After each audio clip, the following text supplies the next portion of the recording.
Okay, it feels like we are live. Hello, everyone, and welcome to the Crypto Talks podcast. It's me, Annie Alexander, and I'm very excited today because, as you can see, today it's not just two people on the screen. We have a whole team with us. I'm very happy to welcome the Scent team. Welcome, guys. And I guess we'll just start by saying what you guys do. I'm sure many people heard what you're doing, but maybe they can't really put the name of the project with actually, the big news that was around I don't know, what was it, a couple of weeks ago or a week ago? So let's introduce the project first and go from there.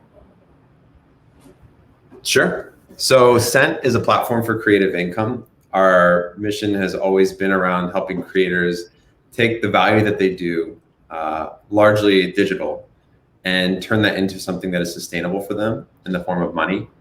And to date, we've launched two products oriented around enabling that. The first is a community platform at beta.scent.co that allows anyone to come in and connect and engage in microtransactions among each other. And it's been really popular among the crypto art NFT community in particular. And then our second product is the tweet marketplace, which a lot of people have heard about recently. It enabled Jack Dorsey to sell his first tweet, a handful of other creators as well. And it's been really inspiring to see people determining that tweets do in fact have value and that there is just a lot of value in what we're doing on these networks. And so those are the two aspects of Scent and overarching vision of just enabling income. Okay, it's very interesting because I know that monetizing passion is a big deal, especially now, and it's always been a very interesting aspect that me as a creator have been interested in because I'm also a fiction author, so everything around that stuff has been very attractive. And until recently, the only thing that was kind of doing pretty well in that aspect, in actually empowering and helping creators create income was the platform Patreon. Up to now, that was the one that managed to create the environment where creators were feeling safe and cozy, and the tools kind of worked pretty well, and they managed to grow really fast. Now with the blockchain technology, it feels like we have different solutions and more possibilities, and the creative community is actually trying it out and experimenting a lot, especially in the NFT space.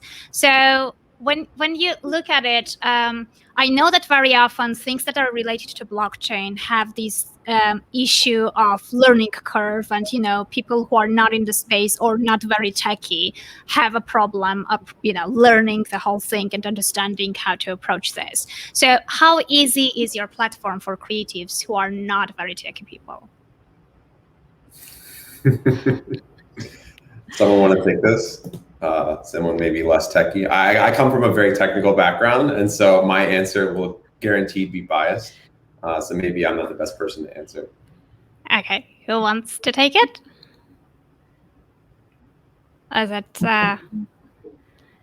Okay, I'll just simplify the question in that case. Just how important it is to understand the technology in order to use your platform. Personally, I think it's not at all important to understand the technology to use the platform. I think that's what makes our platform great. Is that you don't have to understand blockchain and minting and Web3 or whatever. It's like all you have to do is connect to Twitter, connect a wallet, and you're up, and you can sell an NFT. Okay, that sounds great. So I mean, it's really good. Why I asked this because many creatives actually kind of shy away from these kind of spaces and NFT kind of because they feel like maybe they are not techy enough and not able to use these tools. So if it's simple, absolutely no barriers there to entry in that sense. I mean, every one of us has Twitter, I'm sure. So I mean, wallets are not a big deal anymore. More and more friendly wallets are coming into the market, so it should be very easy. So since you mentioned NFTs, let's just segue into the NFT space. I have a feeling that many people actually, because it's a buzzword and because there is so much hype around it and so much attention around NFTs, many people talk about it without actually understanding what it is. So when we talk about NFTs, and obviously, we use all this terminology and we say, yeah, but NFT is a non-fungible token. In a simple words, what it actually is. So for the creator, for example, what it may represent. Yeah, I think it's actually kind of going off that last question too, which is, not having to understand the technology so much. It's just ownership. The NFT is just kind of the certificate of ownership over a piece of digital content that currently hasn't been claimed. There's no ownership claimed on it other than by the platforms that distribute it. So it's basically proves that you own that digital content or digital Exactly. work, basically. Okay, which means that, if you look at from that perspective, any digital work, any digital creation can become an NFT and can be sold on the platform, right? Yeah, that's the hope. Okay, so it's interesting. From the NFT space, we have the crypto art aspect, we have the music aspect, we have like some videos that are happening in the space. But tweets are pretty unique kind of idea, because how did you come with the idea of actually creating a marketplace where people would sell and buy tweets? I think a lot of it is inspired by the original vision to create a network that monetizes all of these actions that we already do. And so that network really became a hub for a lot of the NFT people. When they released work, they'd announce it on our product, and it was a great way for fans and artists to connect. And so for us, we were looking for a monetization solution, and we were experimenting with microtransactions, and all of a sudden everyone was like, NFTs are the way. And so we just had the thought, well, we think that it's not just about a piece of artwork that you've been working on for a couple of years. It's about everything. It's about your thoughts of the day. And Twitter is like the perfect example of it's the microblog. It's very short but has high impact. And we wanted to test the hypothesis that audiences thought that content was valuable. And it proved to be true because fans are going out of their way. They're not just liking and they're not just commenting. They're taking this new action, which is collecting, as a way of expressing their fandom and getting closer to the experience. Okay, it's interesting. It's a nice idea. It's nice you mentioned experimenting, because did you think that it was going to work? Did you predict such a success in advance, or it was just an experiment for you? What was the mindset when you were approaching it? Was it just a project just to play with at the moment and see what happens, or you kind of felt the market and you knew that there was this pressing need for it? I mean, we're a startup, so we have sort of limited shots that we can take. And so we were definitely in the camp of this is for sure an experiment. We don't know if it's going to work, but we think that there's a high probability that it could work. We don't know, though. I will say one of the examples that really paved the way for this type of validation is a project called CryptoPunks. I'm not sure if you've heard of it. Yes. The really OG avatars that looked like they were made in the 90s on a blockchain. And what we saw with CryptoPunks is that it was mostly a forgotten about project, but the way that they were able to make a comeback and really move up in terms of the social consciousness is through a platform like Twitter. Everyone started setting it as their avatar.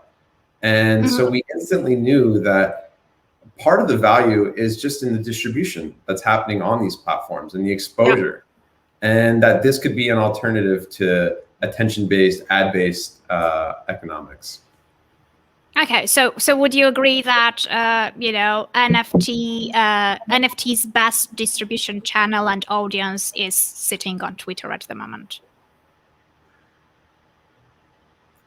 in terms of social media, like among the NFT audience, is Twitter the most popular social media channel that they are using? I think it's probably the largest, but the entire space is much larger than Twitter in my mind. The tricky part is it's fragmented, right? You have Discord servers, you have Sent, you have all of these little Telegram groups, you have all these communities popping up, and that's part of the beauty of it, is that you go in the rabbit hole, but it's not like one big concourse. It's many little paths that you can take and communities that you can find and relationships that you can form. And I think that's what makes it special, is that there's this sense of discovery beyond just Twitter. I think Twitter is probably like it's a funnel, but it's not the only one. Okay, got it. So it's always interesting, like I'm sure like the first things, like the historical moments in a startup or in art or whatever is something that you will remember and is quite impressive. So on your platform, do you remember which was the very first tweet that you guys sold or bought, or which was that historical first transaction, and what was it about? Yeah, so we launched in December, and I own the first tweet that was minted. Not Jack's tweet, but the first tweet that was minted on our platform, and it's from a crypto investor in the space. His name is Nick Tomeno, and his fund is One Confirmation.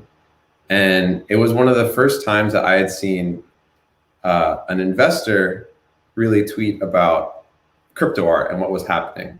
And he tweeted out a blog post that was about Pak, Murat Pak, the artist, who is like pretty prominent in the rare digital art space. And to me, that was significant because it was like, okay, like the deep pockets are starting to realize that there's this new creative economy happening and that there's an investment opportunity because it's going to explode. And so I made an offer on that tweet. He accepted it, and that's kind of the first one that's been minted. And so it has special significance to me, and I probably will never sell it. Okay, got it. So basically the way it works is you make the offers, you make the deal, and only then the tweet is being minted and turned into NFT, not beforehand. You don't create the NFT and then sell it, right? So the creator can choose to mint it to their gallery, but absent that, when they accept an offer, part of the accept process is signing the tweet using their MetaMask and having it get minted. Yeah.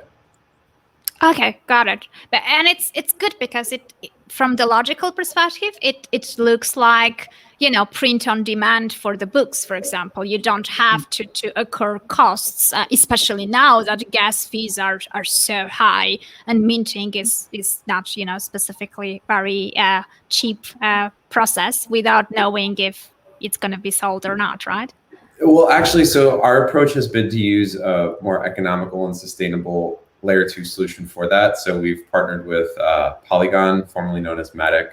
And so, it's virtually zero cost associated with minting. And so we're very happy with that. It enables our creators to mint without having to A, own crypto, and B, pay fees using that crypto up front. And so we think that that's pretty big for adoption. And so it really excites us to be able to not have to pay, $30 per tweet in some extreme cases. That's me. That's a huge part of what makes Sent so great, is that pretty much every other platform out there that I've experimented with and stuff, you have to have those upfront costs on deck.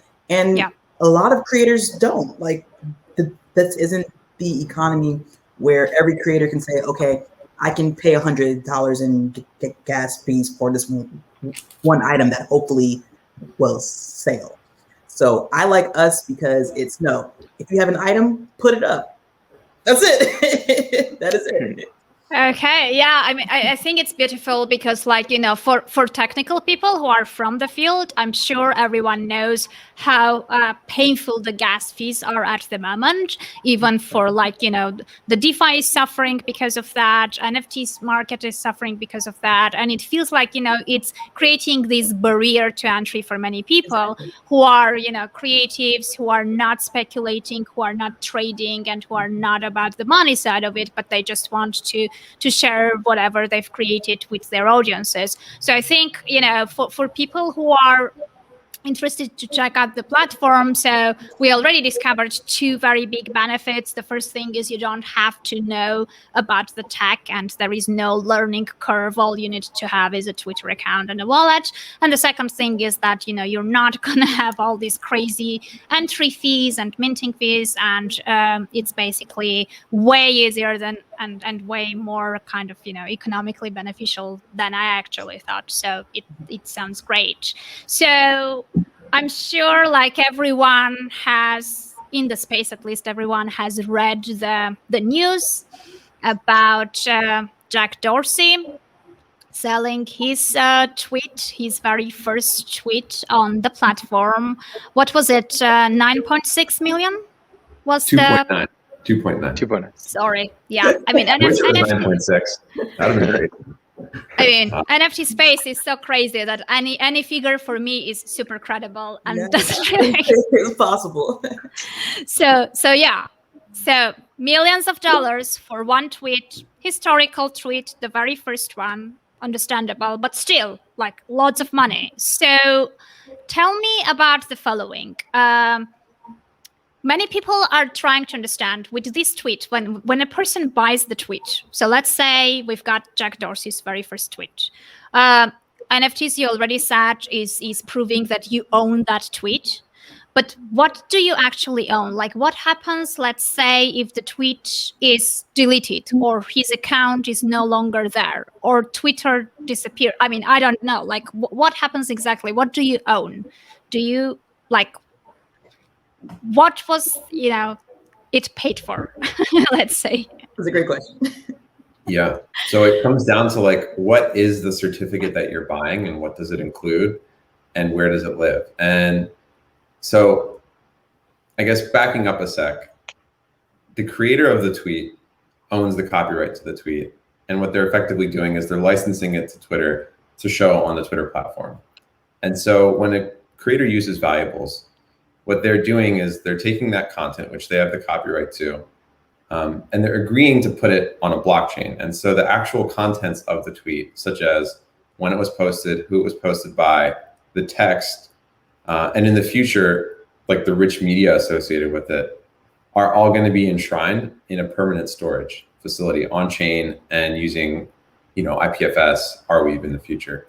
And so what you're buying lives outside of the Twitter platform, so that if Twitter were to go away, or if your account were to get suspended or deleted, that's independent of Twitter at this point, because it's between the creator and the buyer. And so that will continue to live on beyond the lifespan of the account on the platform. Okay, got it. So, go ahead. I was going to add, purchasing a tweet certificate on valuables also establishes a relationship between the person who purchased it and the original creator. So, like, even though anyone can go on twitter.com and say Jack's first tweet, there's only one person who has a relationship with Jack in that tweet that I purchased from Jack. That is amazing. That's super cool. Yeah, I think it's interesting you mentioned relationship, because I have a feeling that there is, yes, I mean, there is a big technology behind it, and it's kind of, the technology enables us to get to that level and to have these opportunities. But there is, I have a feeling like there is a lot of emotional element into this, and probably part of the price is not so much like whatever you're getting, rather than that emotional relationship kind of aspect of it. So probably, like, you're willing to pay way more for an artist that you want to support, that you've been following, that you really love, etc., etc., etc. So it feels like NFTs have this interesting balance between like underlying technology that it gets on the background and doesn't have like the frontline hero kind of, you know, spotlight in the story, and it's more about the relationship between the creator and the buyer, the audiences of the artist, and the possibility for the artist to actually get into the space, right? Because I have a feeling that, for example, lots of the crypto art, it wouldn't have a chance to get into a gallery because it's not like a popular art. It's not commercially viable art. It's not, you know, an art that it's pretty niche. Some of the things are very niche, right? So they had to find an agent who would believe or like it. And then the agent had to negotiate with the galleries and all this stuff. And some of them would probably never really make it because they would never have the chance for these, you know, people who would appreciate their art to even see it. So I think there's, you know, platforms like yours are giving this big chance for people to actually get exposure. Totally. Yeah, I think one of the like most exciting things about the NFT space is that exactly what you're saying, that it's kind of cutting out this middleman of what we traditionally think is popular art. You know, where you know, if you see an artist in the museum, then you see him in the gallery, you're going to think of them as big. But you know, at the end of the day, it's up to a very small, very privileged community of people who are basically deciding for the larger audience. You know, this is what's popular. This is what should cost, you know, millions of dollars. And what NFTs are doing is kind of opening that up to all creators and then all buyers as well. You know, you don't have to, you can buy a tweet for $10. You can also buy, you know, another crypto, like another NFT for much more. But it's kind of like lowering the level, or lowering the gate of accessibility to kind of, you know, being a part of the creative space and supporting, you know, one of your favorite creators. Okay, sounds good. Do you guys have many collaborations and co-creations in your like platform? Because NFTs also provide the possibility to have several creators in one NFT, right? As authors or creators, like do you have this? How do you feel like how collaborative and you know, creators are? How do they work together in this space? Like, are they more like siloed and doing their own thing, or are they actually trying to get something together and mint NFTs that are being like joint projects or something? In the space at large, there definitely is a lot of collaboration happening. I think the nature of our product that we offer is, you know, one tweet from one account. So it does put some restrictions on how collaboration can happen. I will say that we have seen some interesting cases of it still happening, even in that model. The one that comes to mind is there's a founder of a blockchain platform called Cardano. His name is Charles Hoskinson, and he has a very large audience. And there's this artist in Nigeria, and she drew this a hand-painted photo of him, and which he thought it really resonated with him. It really connected, and so he quote tweeted it and said, "I'm selling this, and I will funnel the proceeds to the artist." And so that's an example of a collaboration happening in a non-obvious way, where, you know, he has the audience, she has the work, and you put two together. And it just makes for like a much larger sale. They raised, I think, over $20,000 for the sale of this as an NFT. And so it's really inspiring to see kind of people coming up with their own use cases in terms of how they collaborate, because that differs from the traditional way of collaboration, where, you know, maybe two people are painting on the same canvas or something like that. Now two people are composing tweets, and so I think there's a lot more that we'll see of flavors like that. Okay, got it. I was more like thinking, I don't know, like if it's a certain hashtag in a Twitter chat and then people contribute to it, and then possibly you could sell the chat. I don't know. Like, I'm not a techie person, so I'm just asking. That's super interesting. You know, another thing that comes to mind is tweet threads, right? A lot of times you'll have discussions between people, and maybe that that whole set is like a collection that is sought after by someone.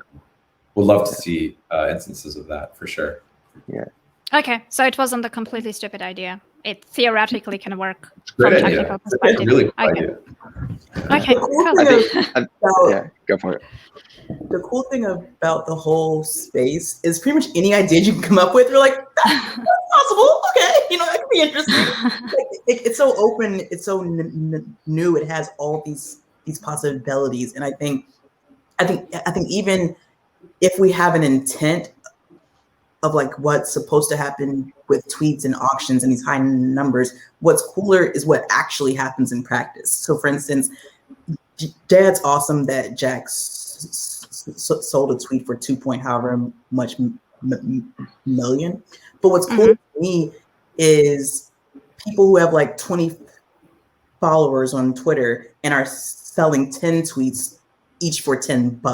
That to me is awesome. It's like you don't have to have a huge platform and a huge campaign and everything. It's like if you have interesting content, there's people out there who are interested in it, and that's what's awesome to me.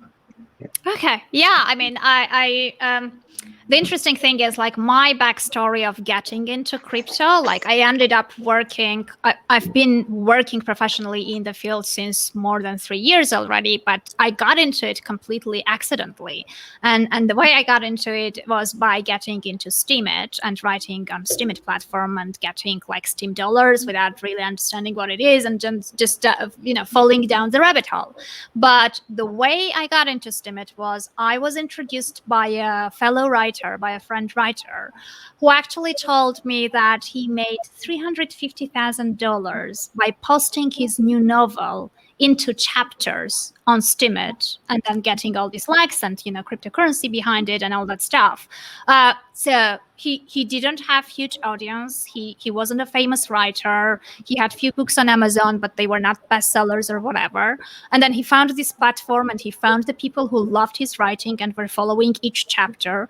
And he made so much money just by being valued by his readers. Yeah. So when we talk about tweets, I mean, I don't know like what would be the equivalent of kind of tweet storytelling using tweets or whatever, but this is another thing that could be like potentially like there we had the possibilities of putting chapters because there was a longer form thing, but here maybe it will be even like a new style of fiction, or chopped down flash fiction, for example, 200-word stories put into smaller tweets or whatever. So I think it's there's lots of things that we could think and play with. And I don't know, can you, since NFTs are multi-format, can you actually add, like if we're talking about storytelling, for example, right? We can have the tweet as the text element of it, but can we also add like, I don't know, background music or a motion graphic on top? I mean, can it be a package of a multi-format something, or it just needs to be the tweet? I think the beauty of NFTs is that they are a Lego, they're composable, it's a building block. And so it really comes down to the creator's intent and what tools are available for them. So I could really easily see a tool that is like, if you own a tweet, attach media to it that complements it, like you're saying. And this could happen entirely outside of Twitter too. This could be its own separate experience that comes with the ownership of the tweet as packaged by the creator. Do tools like that exist today? I think it's a little early, but I definitely, this is something that we've talked a lot about is, how do we as a platform that is like connecting people and around the goal of like making income and bringing audiences together, enhance that experience even further. I think one really interesting example is NBA Top Shot and what they've done with these moments that they're capturing. You get like 6 camera angles of a dunk, and it's like a full screen, like immersive experience. And it really makes you feel like special, and you're like a part of it in an elevated way. And I think that for us and for tweets, there is that possibility, and we just want to figure out what's the best way to execute on it. It's definitely possible though. Yeah, I was talking to one project that is in stealth mode still, but it's in NFT space. And it was an interesting discussion that you're not actually selling NFTs, you're selling pieces of emotions. Like what, since you mentioned Top Shots, it's basically that emotional layer, right? Like you're buying memories, you're buying emotions. Or, if you haven't been on the game, you're buying this experience as if you were in there at the best seat out there sitting and watching it, right? So I feel like experience-based NFTs, like that are revealing or bringing experiences and emotions with some kind of context behind it are going to do really, really well. I mean, I know that crypto art is the most popular one at the moment, but I feel like crypto art is just the beginning and just the starting point, because it was the very straightforward way to NFTs. But there will be loads of different other kind of, ways to play with them. And I don't know. Many people, like, there are so many skeptics about this sphere, talking about the fact that it's a bubble, it's inflated, crazy numbers, like Beeple with his auction and this big amount, like millions and millions of dollars. It's gonna just get destroyed after a while because it's unnatural, etc., etc. Bitcoin had hundreds and hundreds of arbiters written. Like, everyone was telling it's a bubble. I mean, we see what happens now. So what do you think about NFTs? Do you think that there is a hype element to it, and that's why this price is? I mean, how I don't know, like how realistic all these numbers are, or is there an element of hype and kind of a little bit of artificial added value to it at the moment? I mean, do you think a crypto art piece is worth so much? Like, or is there something, I don't know. Go ahead, Andrew. Yeah, I mean, there's definitely going to always be this like initial moment of surprise and wow, this is cool new technology. Anytime something new comes on the scene, everyone really gets excited about it, as it should be. The thing about NFTs is that it's like we said earlier, it's less of a gimmick and more of a concept and more of an introduction to a new way of relationships via ownership of what you create. So I think that that's here to stay. I think that that is going to kind of be long lasting, and people know now that, oh, I can make money off the things that I'm already doing for free and the things that I enjoy doing if I post on whatever channel I want to post on. Yeah, I can really connect with people now, and I can they can show me that they support that. I think that that's a concept that's not going to go away. Okay, yeah, got it. But in terms of I don't know, like the whole do you think it's going to stabilize? Because it feels like there's too much hype and kind of hysterical aspect to it at the moment, right? Like, there are many people who are not so much involved in the space at all, but they are kind of getting into this whole, the environment overall is very exciting and just attracts people who probably want to be around in a year or two. They're just there because right now it's very kind of exciting and interesting. Like, do you think the space will mature and change its accent and flavor of this historical side of it, or I don't know? I think what you're saying. Oh, sorry, go, Lauren. No, please, Kim. Okay. Go ahead. I think that what you're saying is that, like, there's a lot of talk about the price and the headline, or the information that's making headlines is like the sales, and I think that is definitely designed for by the participants, trying to get out, like, into the broader consciousness of society. But I think, to Andrew's point, it will we are piggybacking off of the scarcity that is cryptocurrencies. And there is a notion of scarcity in terms of your ability to connect with the creator. But NFTs are actually about creating abundance. It's about anything that you do, being able to put control over it and choose how it gets monetized, how it gets distributed, because it is all under your control. You own the asset. And so I think that there's definitely like a funnel, and there's a lot of energy trying to be shoved through like a relatively small hole right now, which is why we're seeing this sort of back pressure and price explosion and competition. But this is a pretty foundational technology for how we even like do anything on the internet, and how our interactions and the value that we create gets represented. And that's everywhere, right? That's not like a drive-by, run up, run down, obsolete, out of mind type of shift. That's a really long-term shift, and it's going to take several years to get there, because it is such a new sort of internet-based primitive. But it's here to stay, and so I welcome the big news headlines of sales. I think that it keeps things fun and exciting, but really everyone who is like working in the space is really heads down on like working on the proliferation of this, and the headlines are just kind of like the investor artifact, and so I don't see them in conflict with each other. Yeah. Lauren, you wanted to say something? No, I was just going to agree that there are totally people who are interested because of these high numbers and like the novelty of it all. But I think what is going to sustain the industry and the space is that people are building community. People are trying to build ways to own their own content and profit off it. So if you approach it that way, I'm going to keep creating content, to be supported. But then there are these people who are like, well, I just want to get one big auction off, and then hop out.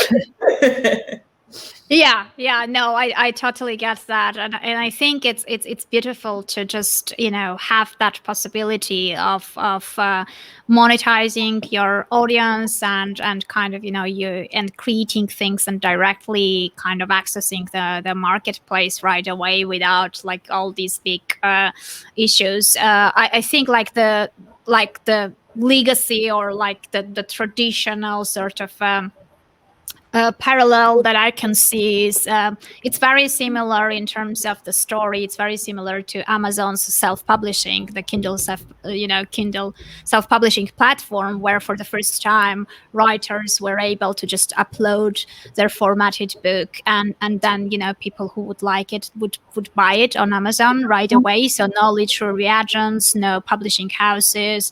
You would get way more royalties than anywhere else, even if you were published by a very famous publishing house, etc. And I remember when I was going to book fairs back then, probably like about 5 years ago, we had like a huge book fair in London, yearly book fair. Obviously, like the whole space was booths of publishing houses and literary agents, etc. And then there was like the first experimental small like Amazon's Kindle Direct Publishing booth, which was the most dynamic one because they had invited self-published authors to have panel discussions, and it was crowded because their readers were there, and it was the most dynamic place, right? But I remember, and we had badges like it said like Amazon self-published author or whatever. I remember when we were walking through the booths of the publishing houses, being self-published author made them think that you were like second class. It was so interesting. They were becoming so defensive. And I feel like, there are so many talks by artists, right? And galleries who don't get it yet, who are getting this defensive thing, or like, oh my God, like CryptoPunks look ugly, or what is people creating? It's not even art, and whatever, right? I feel like it's exactly the same kind of psychology and the same kind of reactions that we were getting back in the days when Kindle Direct Publishing was just coming along. So I guess it's a good sign, because self-published authors are doing pretty well. I think it can also strengthen these other industries, because what tends to happen digitally, for instance, on TikTok, right? It'll be a creator who's just killing it, making hilarious TikToks or awesome TikToks, whatever. And the comments are always like, I can't wait I can't wait until you have your own TV show. And so these creators are trying to create content to get onto HBO or get onto ABC, and that's not even the place their content can thrive. So I think the the beauty of the NFT space is to meet the creators where they already are. Like if you're awesome on Instagram, if you're awesome on Twitter, if you're awesome on TikTok, wherever you are, that's the place that you should be supported and uplifted. It's not to get to have an agent at a publishing house or or whatever else. And so because of that, people can actually focus on their content and improve it, and we all get better content out of it, I think.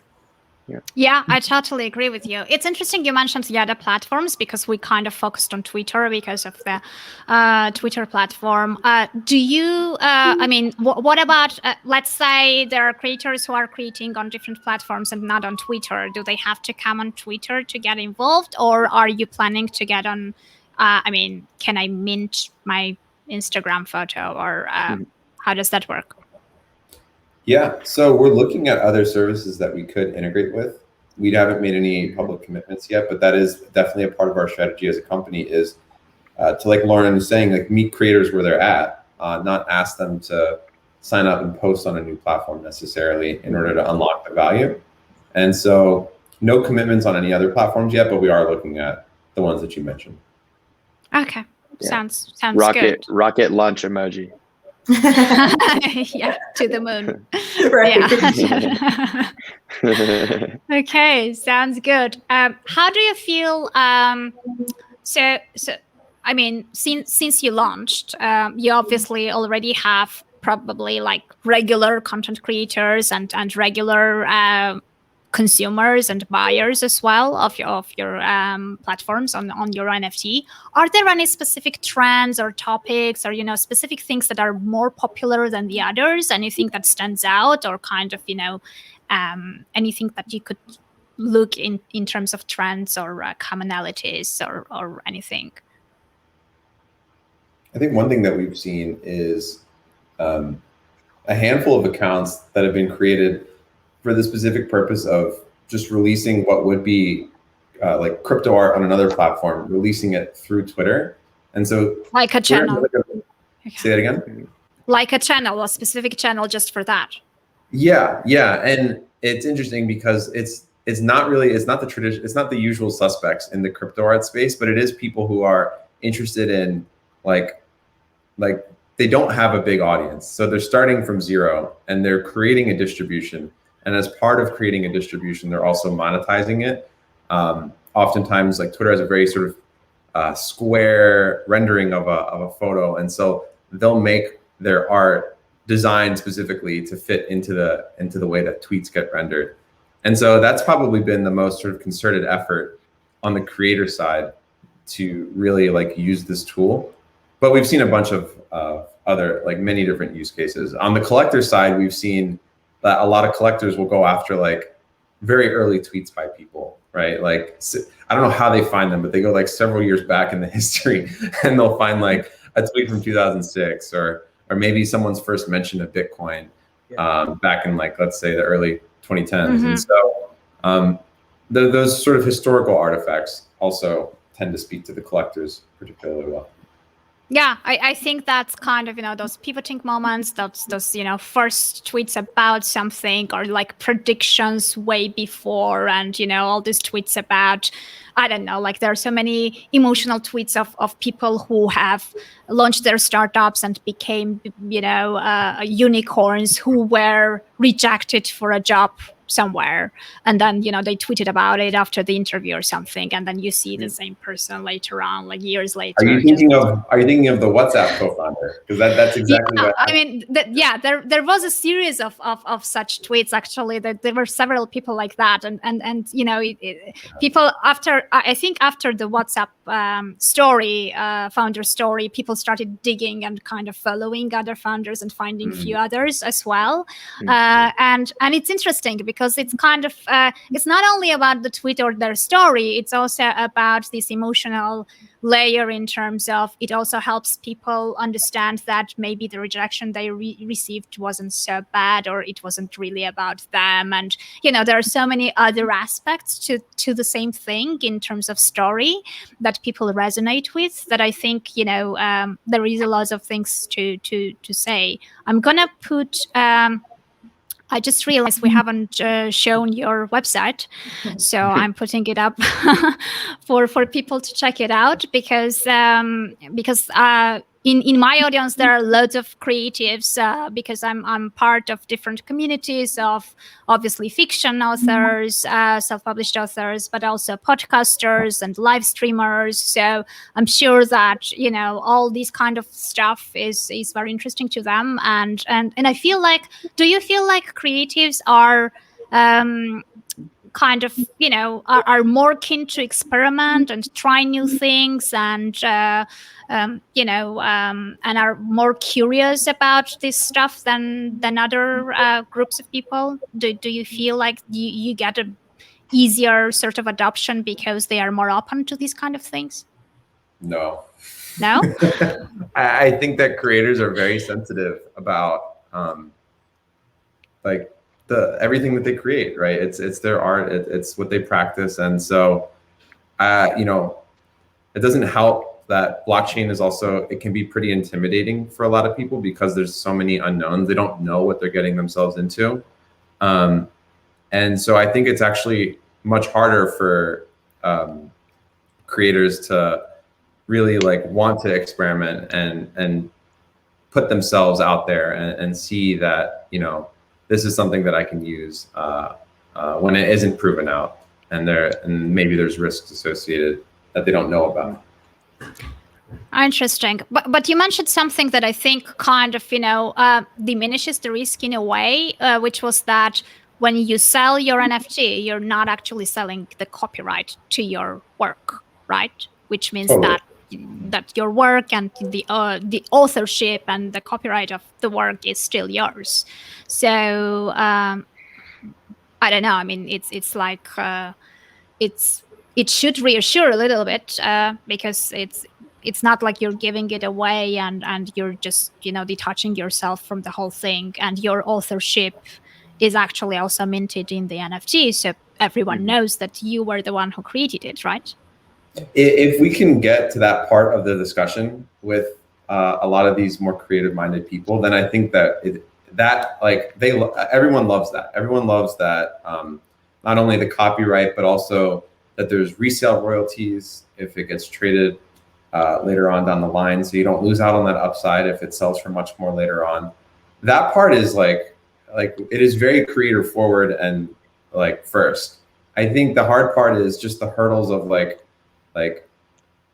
I've heard so much about NFTs. They're killing the environment. It's a Ponzi scheme, and crypto has no shortage of scams. There's just so much bias to overcome in order to get to the starting line. And I think that's the challenge that we face as an industry when we're trying to innovate, because like I said, there's deep care about what you sort of project as part of your brand and your association. And for a lot of people, it's just, it's a lot to accept at face value. Okay, yeah, I can see that it's still early, because the interesting thing is we say that it's still early, but if you mentioned CryptoPunks, that were, I think they were they were created even before the Cryptokitties, right? They were the first ones, as far as I think know. So. If I I'm think not, so. yeah.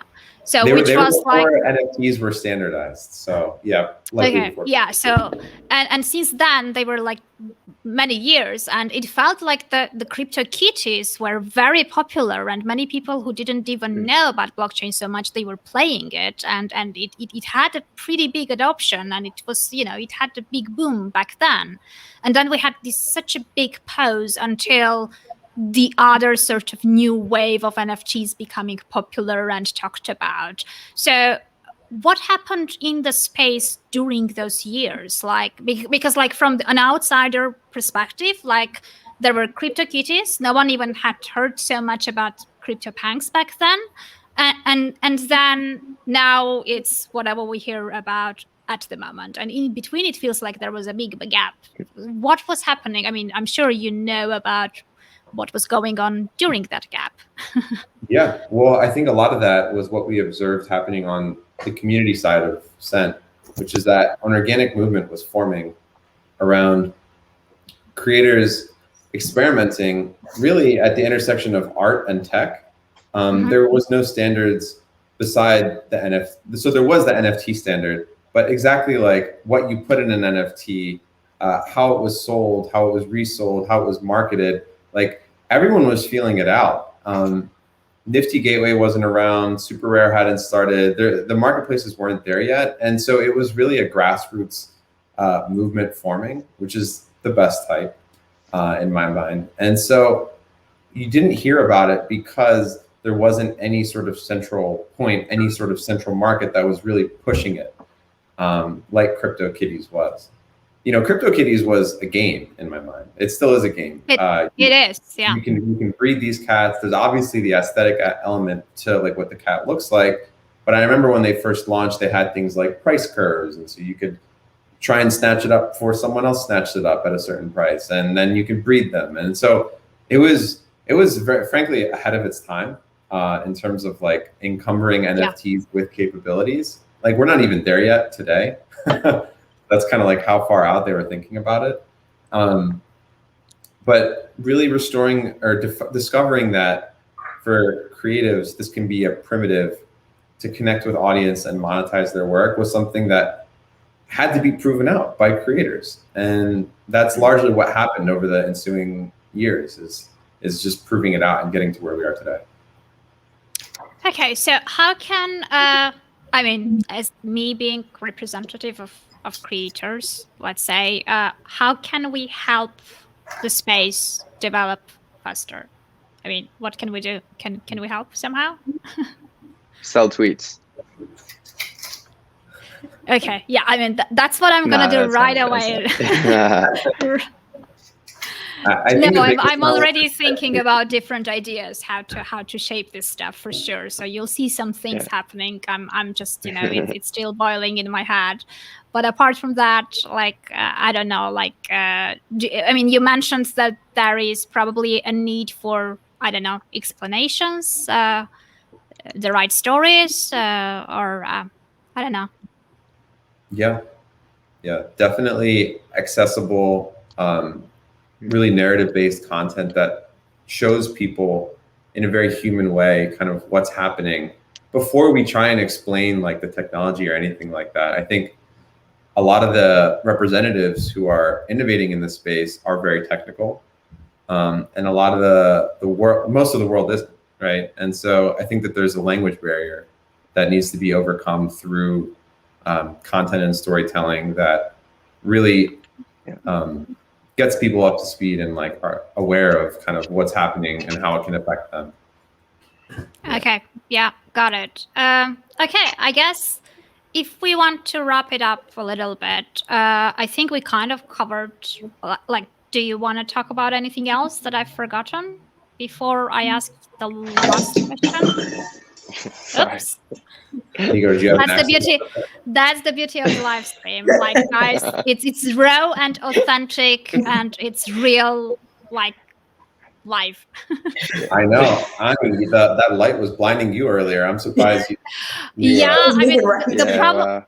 I was trying to close the curtains, but unfortunately, I was far enough from this. I couldn't really, you know, get to the thing to close it. So the damn live stream. It's just. But I think, you know, I don't know. I feel like this has a certain beauty towards it because you know, over polished videos feel a bit artificial. I don't know. I mean, apart from the fact that it takes so much time and effort to post-produce them first, you know, but also apart from that, I just feel like you know, it's a different style and it's just different. So I mean, we're just having non-formal conversations. So for that, we don't need all this flash stuff. And, you know, it's not about, I don't know, the lighting. It's more about what we're talking about, I guess. I mean, hopefully, guys. Absolutely. I just felt bad. But I'm glad that it's passed now. Yeah, I mean, I don't have anything. If you guys have anything that you want to talk about. I love our platform. That's all I have to say. I think it's amazing, and I love how it empowers the creator. I think it's cool that in everything we do on the platform and and the features we add, the language we use is all about empowering creators. I think that's awesome. I think it's very powerful story. So, your predictions, like, how do you think this space is gonna? I know that it's very hard to give any predictions because the space is crazy and the speed is like really fast and things change every day, and it's very hard to keep trace. And I mean, I'm working in the DeFi space, and it's equally sort of fast and furious over there as well.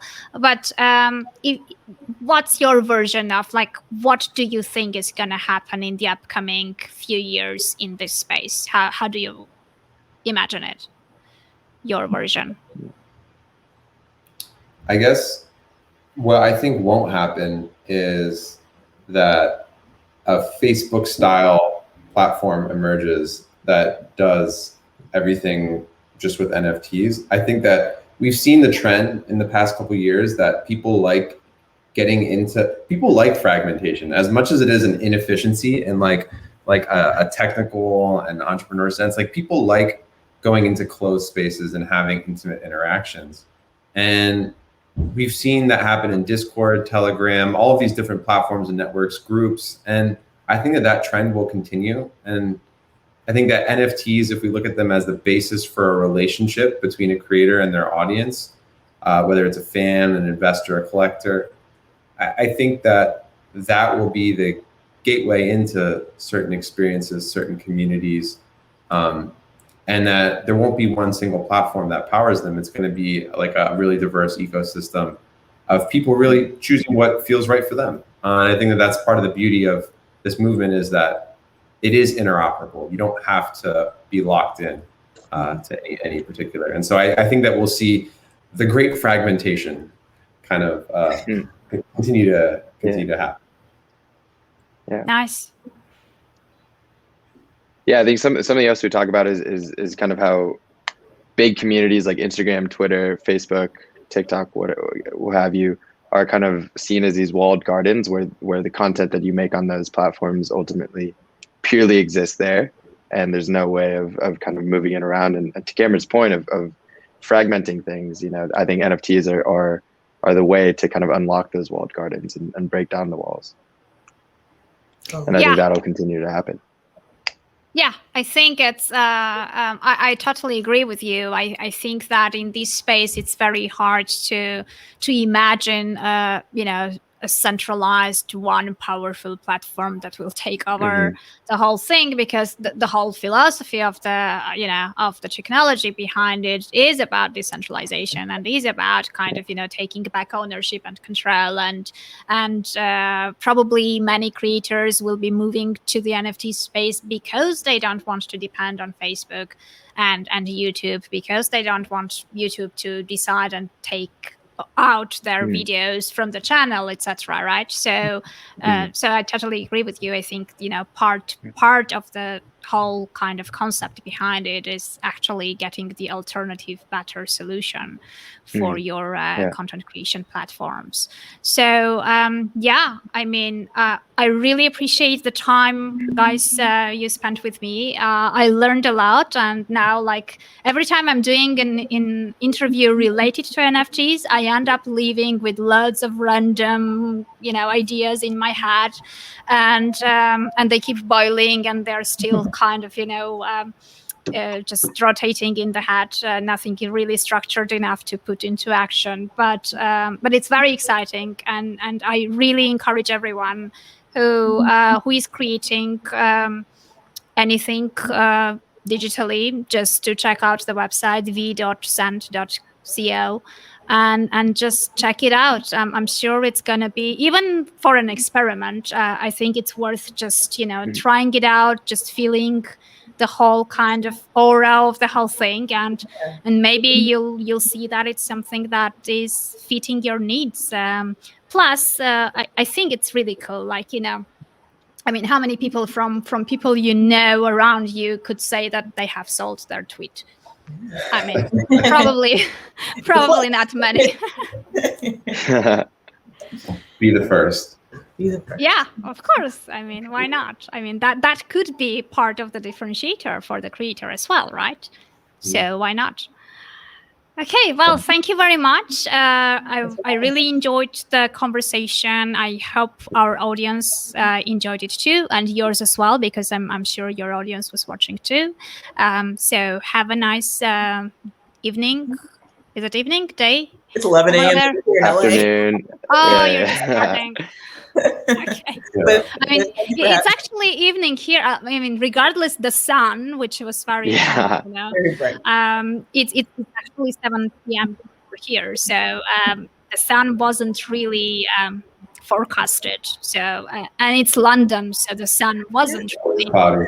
You Yeah. know, But it came out today. but it Yeah. it has Sun to, came right? out.